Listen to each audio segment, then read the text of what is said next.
chat button. Good afternoon, everybody. Welcome to Cancer Support Community Central Ohio's Lunchtime Learning. We're very excited to have Dr. Monica Robinson from The Ohio State University doing a presentation today on how to sleep better naturally. Welcome, Dr. Robinson. We're so glad that you're here. Oh, I believe you might still be muted.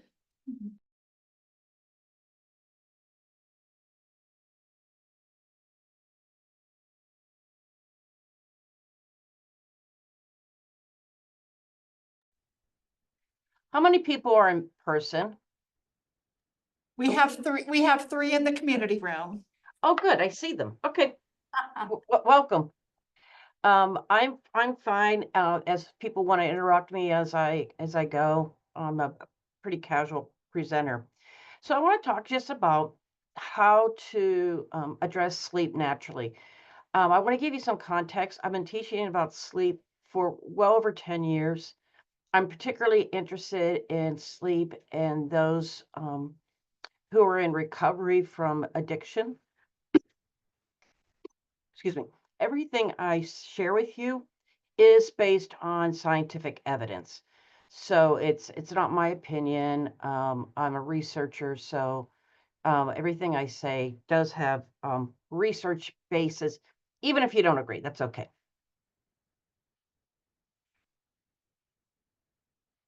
Oh, didn't have the agenda, sorry.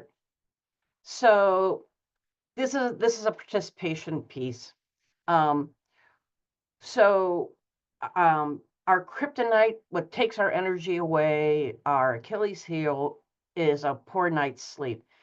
So, either those of you online can type in, what's it feel like when you have how do you feel the next day when you have a poor night's sleep? Or those of you in person, if you want to talk with each other about what it's like when you have a poor night's sleep. How do you feel the next day? Grumpy. I love it, Lisa.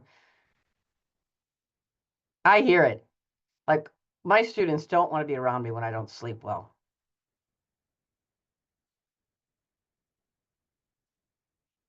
So, um, some of the experiences that I think about is you're grumpy, you're not feeling quite right. Um, you know, for me, maybe my balance is off a little bit when I'm not. I walk to work, so I'm more mindful, especially in those icy days if I'm kind of tired, irritable. Oh, I like the falling asleep during the day. Get tired, right?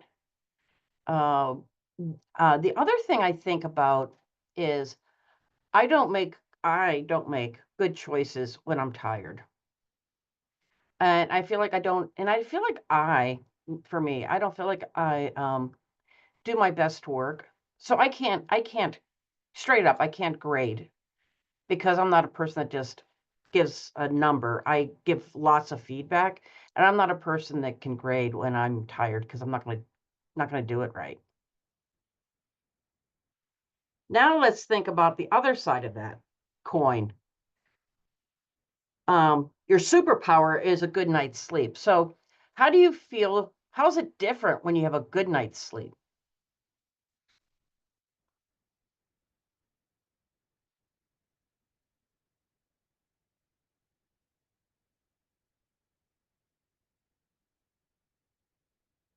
So when I have a good night's sleep, I'm in a better mood.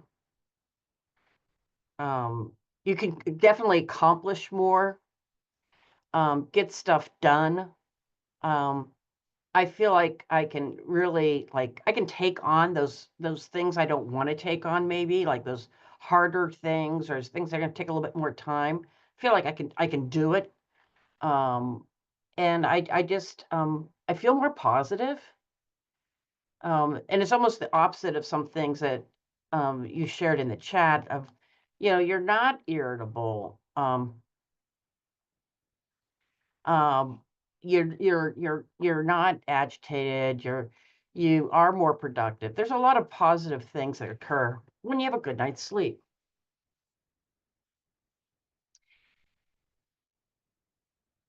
So because I am an academic and a professor, a full professor. I really like to think about what is the science behind sleep. So we've all heard about sleep cycles.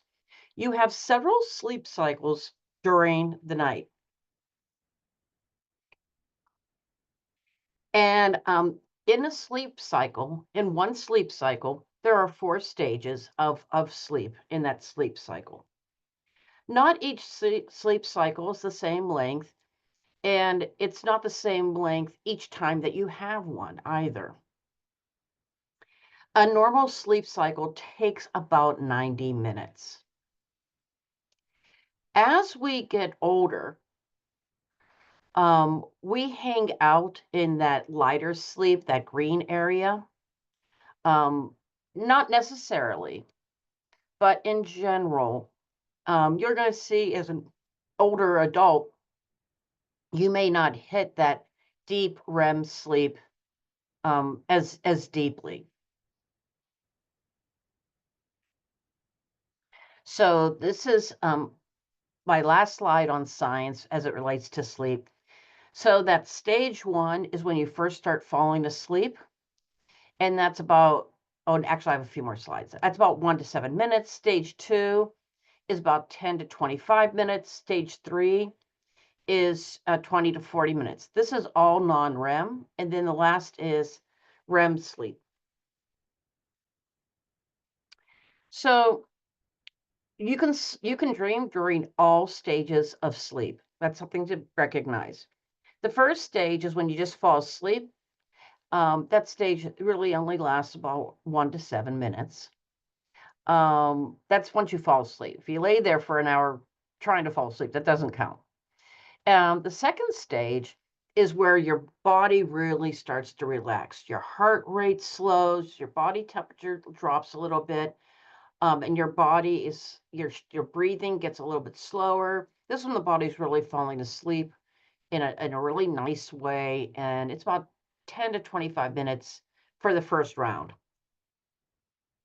At stage three, this is where the body even further relaxes. You're really in a good sleep, and you're a little bit harder to wake up at this point. And that lasts about 20 to, not 240. I'm sorry, it's a typo. 20 to 40 minutes. Now, this is the interesting one. When you hit that last stage, that's your REM stage. This is when the brain is very, very active. Your brain is almost as active as when you are awake, but it's also a very, very deep sleep. So you have this experience of atonia, which means that your body just is very calm, very relaxed. Almost you're not paralyzed, but almost that way. You're not tossing and turning. This isn't if you have restless leg syndrome or those other types of movement disorders for sleep, you're not going to have it during this stage of sleep. Research is finding that this stage of sleep is absolutely essential for your cognitive functioning and for your memory, your executive functioning, you're like a real high level, working with numbers kind of stuff. Um, you do not enter REM sleep typically until you've slept about 90 minutes. Can you hit REM sooner? Absolutely, but that's the exception rather than the rule. And as I shared a few minutes ago, time in each stage changes dramatically over your life from birth to older adult. As we get older, we tend to spend less time in REM sleep, and we tend to spend a little bit more time in that light stage two sleep. Uh, so it's so the what that means to us as we age is that it's easier to wake us up. So we might wake up more frequently because we're not hitting those really deep levels of sleep. So sound might wake us up easier, light might wake us up easier. feeling the need to go to the bathroom, any kind of that autonomic nervous system stuff, may wake us up a little bit easier than those that are able to hit that 3 and 4 level of stage. Anyone have any questions about the stages of sleep? Okay.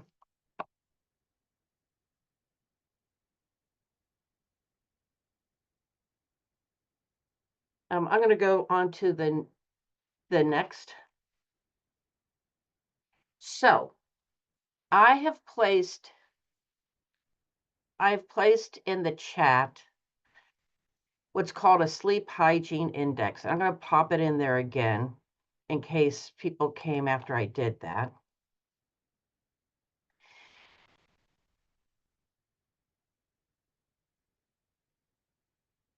So there's a lot of different types of sleep assessments.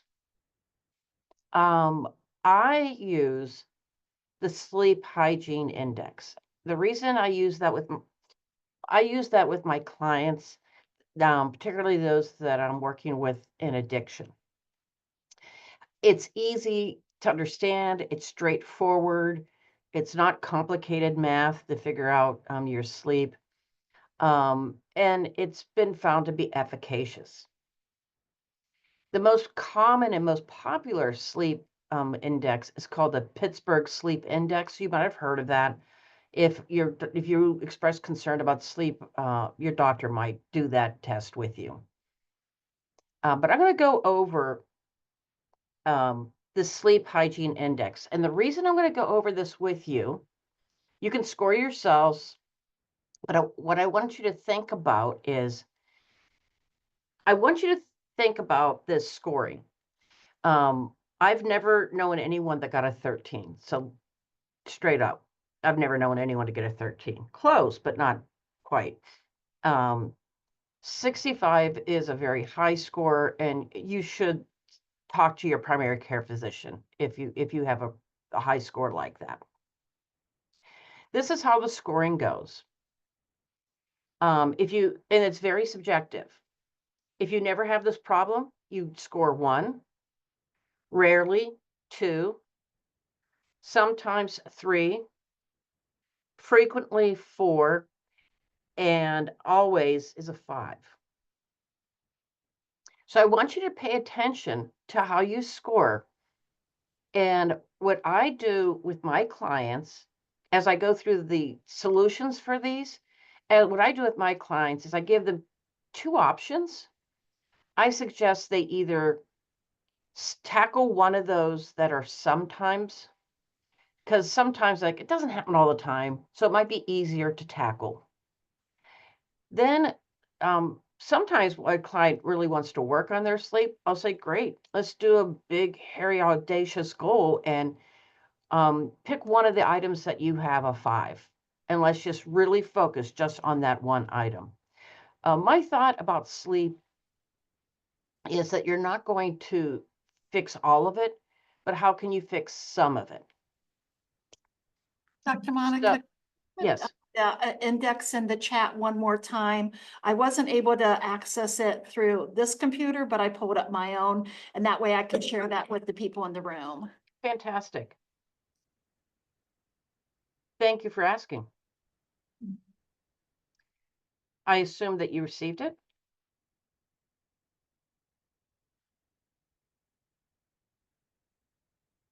Oh, I see what I've done. Okay, let me try this again.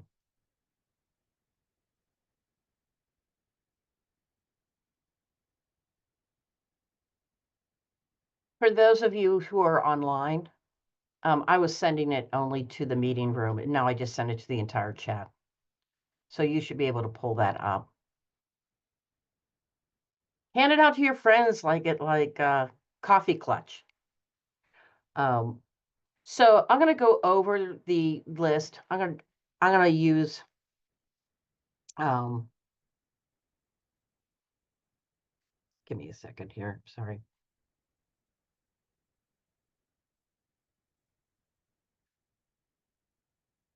So the first one is, do you take naps lasting 2 or more hours?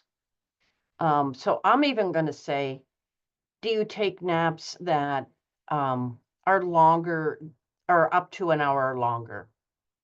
I also want you to think about, do you take naps later in the day?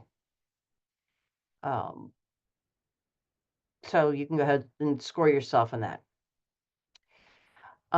Going to bed at different times. So do you go to bed at different times? And also accompanied with that, do you get up at different times? Um, that really can affect your sleep. We'll talk more about that. There is research that if you do um, exercise to the point that you're sweating or really raise your heart rate before going to bed, that affects your ability to go to sleep. And this is very subjective, but do you stay in bed too long, whatever that is for you, 2 or 3 times a week?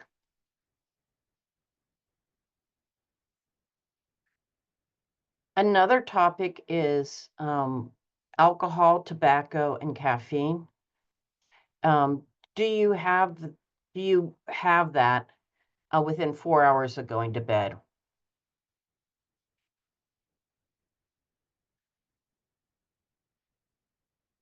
The next is, do you engage in stimulating or energizing activities before bed? Like social media.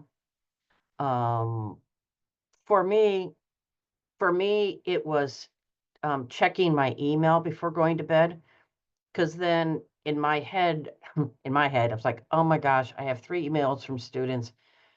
I need to respond to them, or if I don't respond to them, I still have it in my head and I wake up during the night thinking about it. Or maybe something uh, you're doing really energizes you and stimulates you to stay awake.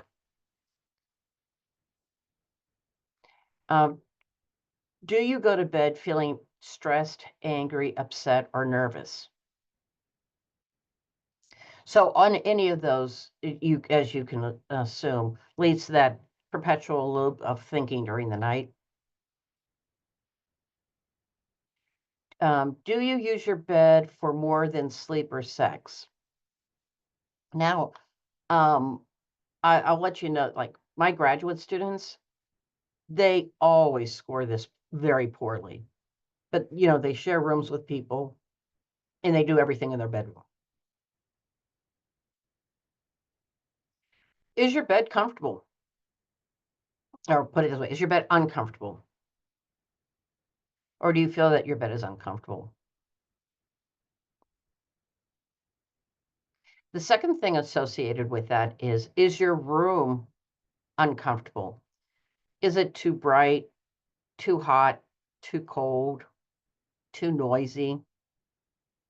Um, my example for that is our master bedroom doesn't get the morning light the same extent as the guest bedroom. So I always wake up earlier in the guest bedroom if I'm in there because of it just doesn't have the blockage of the light at the same degree.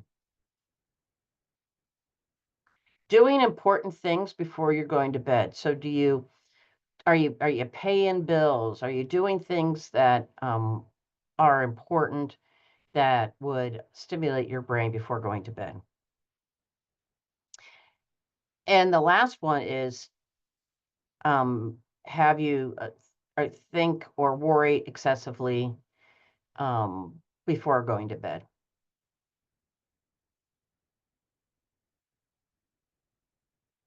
I'm going to give you a few minutes to add up your score.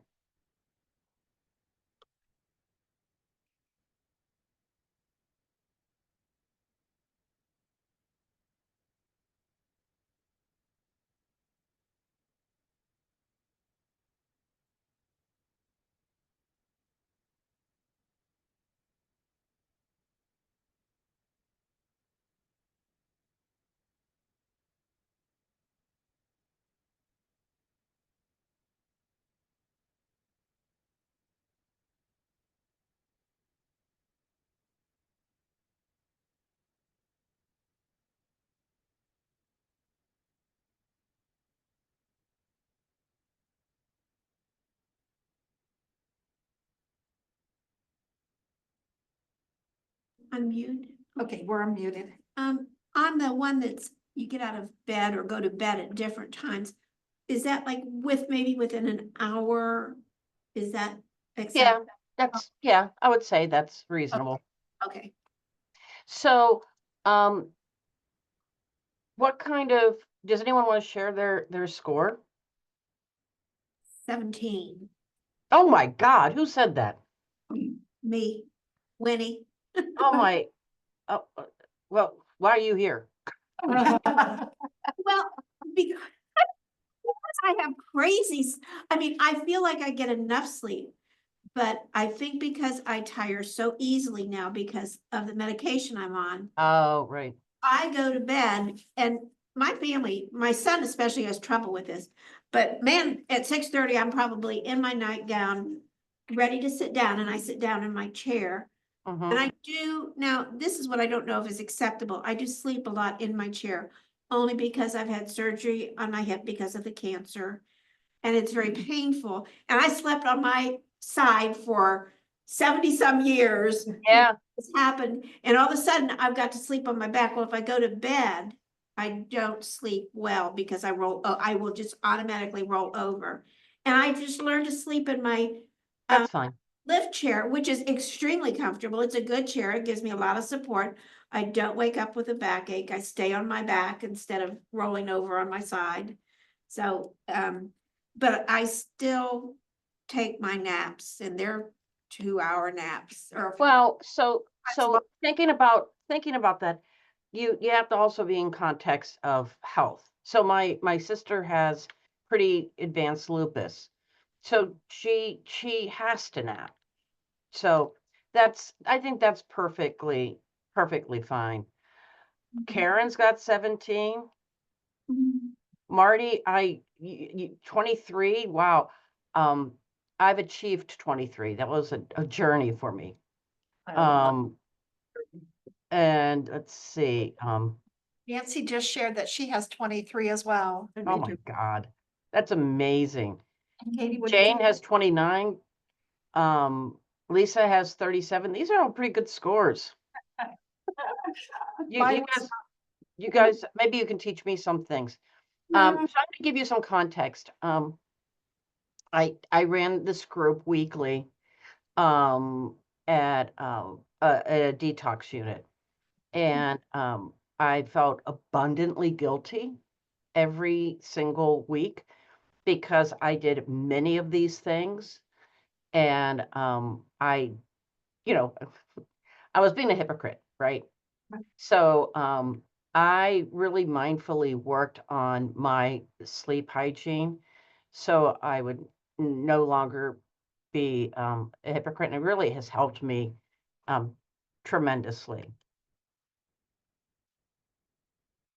So here are some solutions.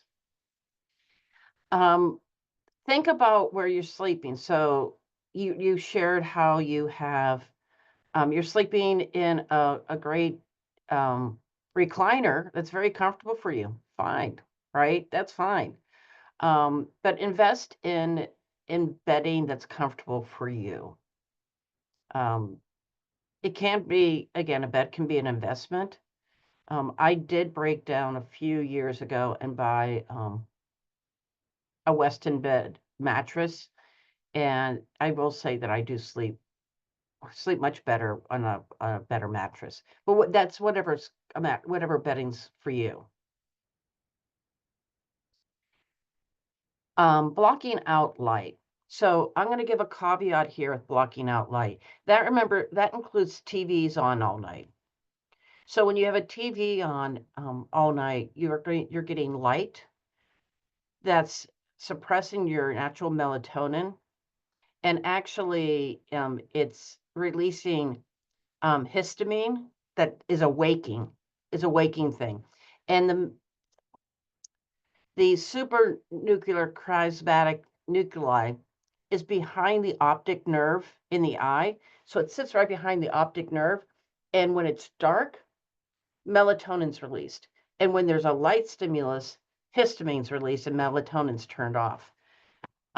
So it's just straight up science that TV or any kind of light exposure can throw off your sleep. You can use curtains. I put in wood blinds in my room.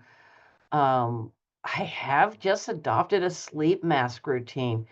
The downside, I'm torn with the sleep mask thing. The upside of a sleep mask is you fall asleep quickly and you stay asleep. The downside of a sleep mask is you don't get the natural light that wakes you up. So you can sleep on. I mean, you can sleep past your normal time because that you're not getting that natural histamine release as the sun comes up. But it's all about melatonin. And when you're thinking about melatonin and histamine, again, that where it sits behind the supranucleatic nuclei is right behind the optic nerve. So it's directly related to the eye, even if your eyes are closed. Minimizing noise. So things like noise, um, noise, light, talking, TV, those are called Zeitbergers, and those are things that naturally wake people up. So noise is something that wakes us up as well. You might already sleep with a fan. Many people do. A fan serves two purposes. It serves the purpose of white noise, if it's like a box fan kind of thing. And it also cools the room. So you're getting a two bonus there. I use a sound machine. There's different, if you use a sound machine, there's different types of sound.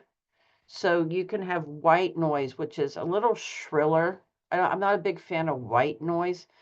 Some people find pink noise relaxing. Brown noise is a little bassier sound. We have one of the Echo devices in the house, so we do pink noise or green noise. I really like green noise lately. It's a really nice sound. You can also use earplugs. I know people that sleep with the headphones. So, temperature. Research recommends that the average body sleeps best when the room is 65 to 68 degrees. That is, though, individual. That does not mean that you don't have that doesn't mean that you don't have lots of comforters and lots of blankets, but the head and neck gets that 65 to 68 degrees. Now, so I'm going to explain this to you a little bit. So think about our kids, our little kids, your grandchildren or great grandchildren or your children. When they were little, we had a routine. So we would give them a bath. It would raise the body temperature. Now, I know that it raises the body temperature. So it raises the body temperature. You have them put on their pajamas. You go to bed. You read to them. And then they fall asleep. What happens is when we give them a bath, we raise the body temperature artificially. But guess what? When they go into the bedroom, their body temperature drops more rapidly and they go to sleep faster.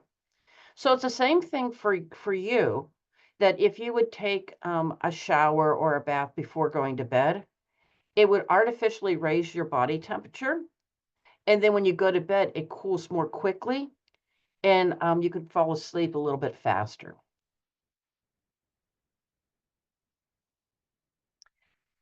The recommendation for an adult is 7 hours of sleep. I've also read 9 hours. So, as you get older, but 7, 8 hours of sleep is adequate for an older adult, or adults in general. They say from 18 to older adult is the research. The next is go to bed and wake up at the same time. So think about how we do this for children. We build in a sleep schedule for children, right? We make sure they go to bed at a certain time because we know they're going to get up at a certain time. And kids naturally wake up, about the same time until they're teenagers, and that's a whole other story. That has to do with chemicals and hormones. But our body has a natural rhythm of when we want to go to bed and when we want to stay up. So this was my area of growth. I don't teach until typically I don't teach until after 12 o'clock. So I teach into the night. Like tonight, I teach a death, dying, and bereavement class, 5 to 7. So I would stay up late, binge watching something on TV. But sometimes I had to go to work early, so sometimes I go to bed earlier. So one of the things I worked on very hard in my sleep hygiene was really going to bed. But here's an interesting thing about this is just this is research on schedules in general. So you get a little side bonus here. And I was even a beta test for myself.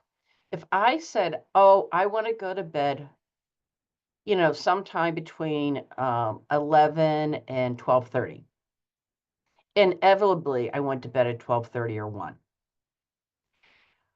And this happened for months. And I'm like, oh, come on, Robinson. So I was reading research about this. And the research tells us that if we're going to make a plan or a commitment or whatever it is, to be as detailed and specific as possible. So when I redid my plan, say I'm going to go to bed every night at 11:30, I went to bed at 11:30. So when you have a range, you're less likely to do whatever it is. But if you have a specific day and time or a specific whatever detail of something you want to do, research supports that you're more likely to do that. Napping. There's this great study out of Harvard. It's really famous. It happened in the 90s. You may have seen it on 60 Minutes. There was this great study Harvard did, and they went into industries, businesses, and said, we're going to give you sleep pods, and we're going to have your employees take a 20-minute nap in the middle of the day whenever they feel like they need it. And some staff were given that opportunity, some were not. And the research showed that those who took 20-minute naps were more productive in the afternoon than those that did not take the 20-minute nap. Great study. It got a lot of publicity at the time. So research shows that 20 to 25 minutes of a nap is most effective to help with rest. But that is only once you fall asleep. So if it takes you 20 minutes to fall asleep for the nap, that doesn't count. It's only once you fall asleep. Also, it's recommended that you don't take naps after 4 o'clock and avoid those really long naps. Again, with the caveat, if you're in good health. Say something. Yeah, we have a comment or a question in the room. Great. I read a book called Perfect Timing quite a while ago, and there's a section in there how to take a perfect nap. And they say that take a cup of coffee before your nap, set your timer for 25 minutes. Take your nap, and by the time the 25 minutes is up, the caffeine will have kicked in. And I have done that often and found it very helpful. Well, I don't know about liquid ingestion, but I do know that if you take medication, it takes on average 20 to 25 minutes to process through the body. So that would scientifically make sense. That's all I have to say about that. But that's interesting. I haven't heard that before. Marty, Did you have a job that you had to get up at 4 a.m. or you just wake up then? No, you just wake up. Bless your heart. I'm on my third or fourth cycle of REM at that time. Um, you know, again, if you feel rested and comfortable, then that's just your body. I do have a question. Yeah, and we're still on mute. Oh, hello. Is that 20 to 25 minutes just in the light cycle? I mean, you never reach a REM or anything. Well, that's interesting. Most people don't. I do. Not REM probably, but I can hit a really deep sleep very fast. But I'm unusual. But I do hit a very deep sleep very quickly. But again, that's unusual. Is that a learned thing or your body just does? No, I'm also an extremely vivid dreamer, which is a problem because sometimes I think I've graded things I haven't. That's a true thing. Or when I was a corporate executive, I thought I had to do this one report every 3 months. And one time, and it takes me 8 hours to do it. One time I was absolutely convinced I did it because I dreamt about it all night. And then the president of the company wanted to know where that report was. I'm like, I did it yesterday. No. So it's funny for me, I'm such a vivid dreamer. I have to really double check to make sure it wasn't a dream. So why avoid long naps? What's the downside of that? Avoiding, if you're a healthy person, avoiding long naps it delays your sleep and you don't sleep. Technically, the premise is that you don't sleep as well or you go to bed later than usual. Again, this is all based on mass of individuals. I really a mass of people population, whereas I support people just kind of taking this and saying, do you think that applies to you?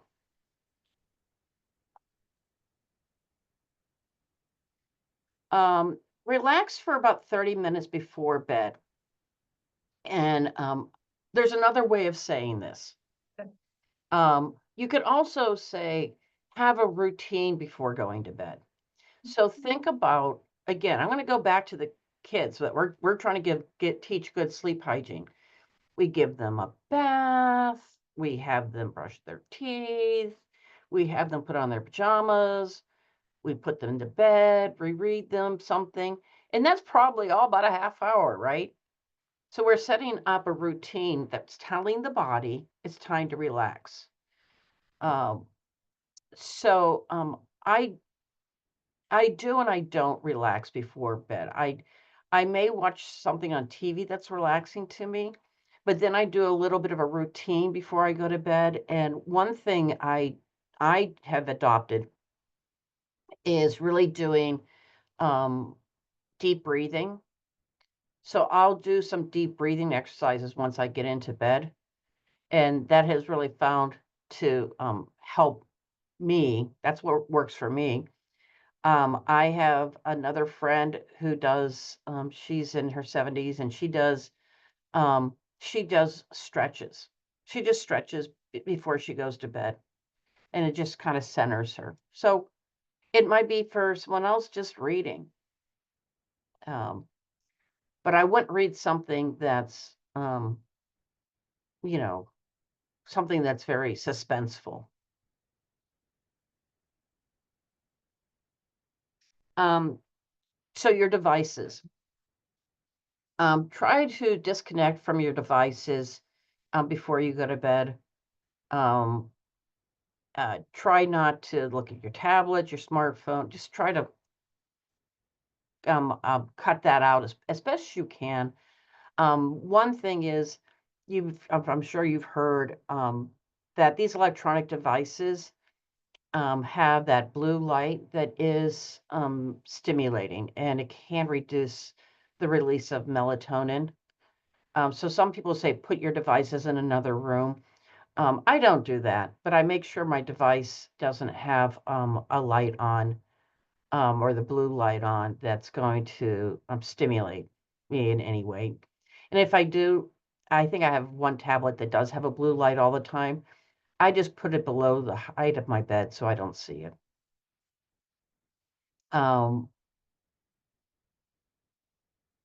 That's it. So I put my phone on night mode all the time. So it doesn't have that blue light to it. I did hear that.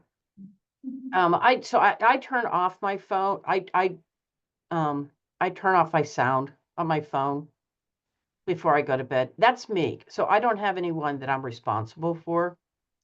My sister's in the hospital right now. So I don't turn off my phone at night the last couple of nights. But in general, I turn off my phone too. Well, turn off. I put it in sleep mode, airplane mode, so I don't have to deal with that. Karen,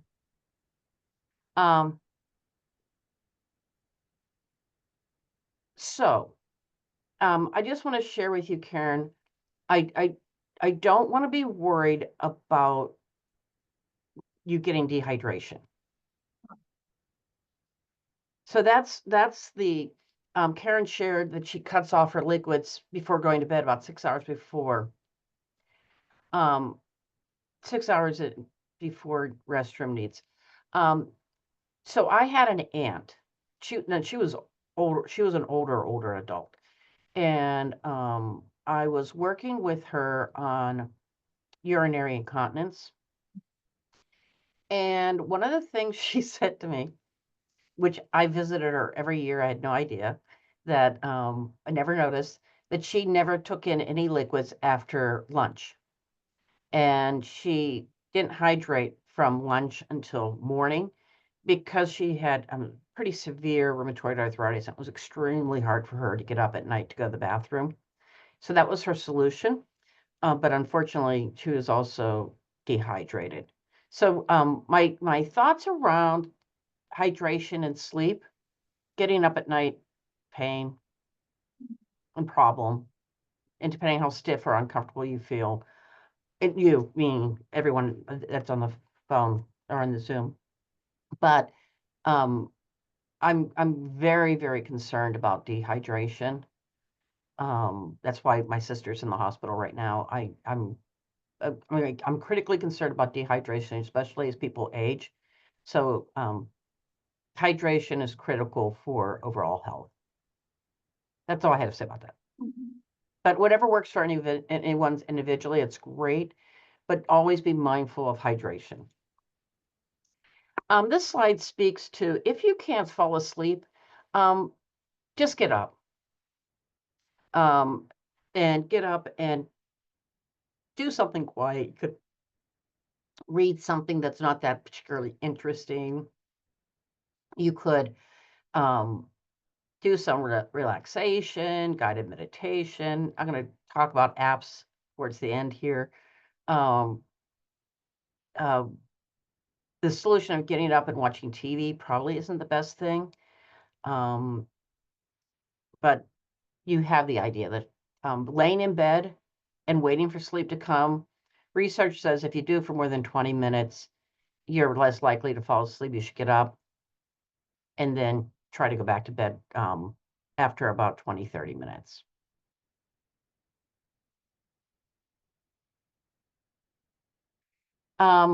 So alcohol and sleep. Yes, if you drink alcohol, you will be drowsy and you'll fall asleep easier. Fall asleep faster, possibly. But overall, alcohol is, though it's a depressant, ergo, it'll help you fall asleep faster. It also has other chemical impacts, and your sleep is going to be more restless, and you're definitely going to be hanging out more at stage 1 and 2. People who have alcohol use disorder tend to not achieve stage 3 and 4 sleep. It's just science. This goes along with caffeine and nicotine. Both are stimulants. So this is my thought. I'm going to talk about cigarettes. A lot of my clients, they're giving up substances, and they may still be individuals who like to smoke. So my recommendation is, I'm not an all or nothing person. I don't believe that they have to give up cigarettes and alcohol and heroin all at the same time. But I do suggest that if you're someone who smokes and you get out in the middle of the night to have a cigarette to chill out, maybe instead of having two, you have one. Instead of having a whole cigarette, just take a hit or two. So those are kind of my recommendations. Like if you like coffee in the evening, would decaf suffice? Or would you have maybe a little bit weaker cup of coffee or just a half a cup instead of a whole cup? So I'm like, try to cut back, but I'm not real rigid if that's something that it's hard for you to give up. And last but not least, there are serious sleep problems people have, and to talk to your personal care physician about that and trying to get the help um, for that. And it's not that a physician's going to give you medicine to help you sleep. You might have sleep apnea.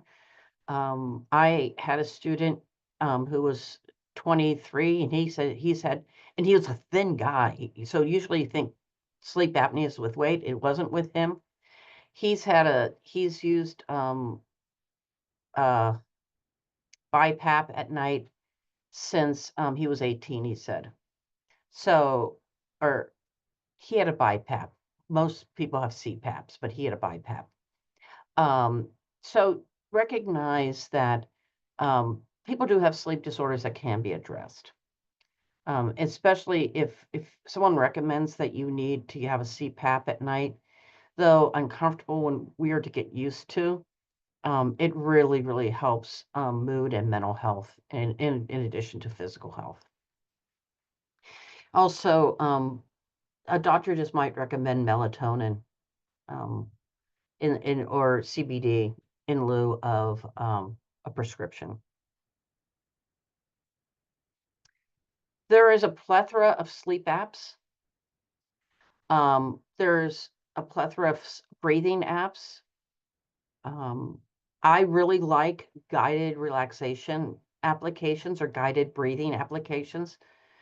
There's also apps for yoga or chair yoga or stretching. And also things for anxiety and stress. If you're someone that is that clock watcher all night long, there's apps that can really help address that.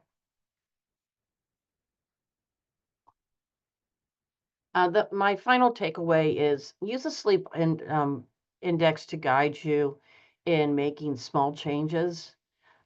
If so, for example, about napping. If napping does not interrupt your sleep during the night, then who cares, right? It only would concern me is that it affects your sleep at night. So I do have another sister who has the worst sleep hygiene of anyone I know, which makes me laugh because I teach about this.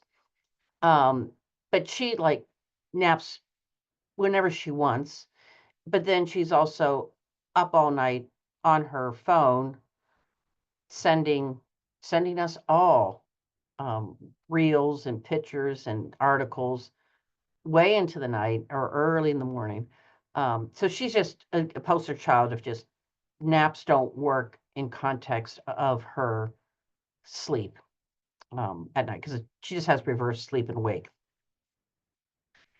I really want to commend you that any changes you make to help make a positive change for your sleep, that's that's beautiful. That's just great. I wanted to thank you for your time. I really appreciate, God, I love doing this. I really appreciate you guys being so engaged. Oh, there's a question about dosage of melatonin. Jane, I don't know off the top of my head the dosage for melatonin. I wish I did. But I don't. Um, but when I had used melatonin, I went to, a good vitamin store and asked them what their recommendation was. They're usually pretty good at that. Um, and I also go to Cleveland Clinic. I asked Cleveland Clinic and Mayo, their educational materials around different items, and melatonin would be another one. Marty says she takes 10 milligrams nightly. I have a friend that did a blend of melatonin and CBD after her husband passed. And she said that worked for her, and everyone's body's different. I want to thank you and share with you that you're more than welcome. Oh, CBD. CBD is not marijuana. It's a cannabis derivative. So it's a lower dose than what marijuana is, which is called THC. It's a lower dose than that. And CBD is a non you let me put it this way. It's not the same intensity as marijuana. It's not hallucinatory. Right. Thank you for the word. I'm like, it's not something I can't say the word. Yes, I've seen absolutely CBD work for people. And also to work for people just to like kind of chill. I used it for my husband when he had Alzheimer's. It was just one of the things that I gave him. It just seemed to level him out for a little bit. Right. It just, and my friend who lost her husband, she said that it just helped her mind not race to go to sleep. And she did other good hygiene things, right? Well, Dr. Robinson, we are so thankful for you taking time off of your very busy schedule, sharing this important information, your expertise, and your experience. We greatly appreciate you and sharing this with our cancer community. Thanks, guys. Have a good one. Thank you. Thanks, Marty. I like the clap.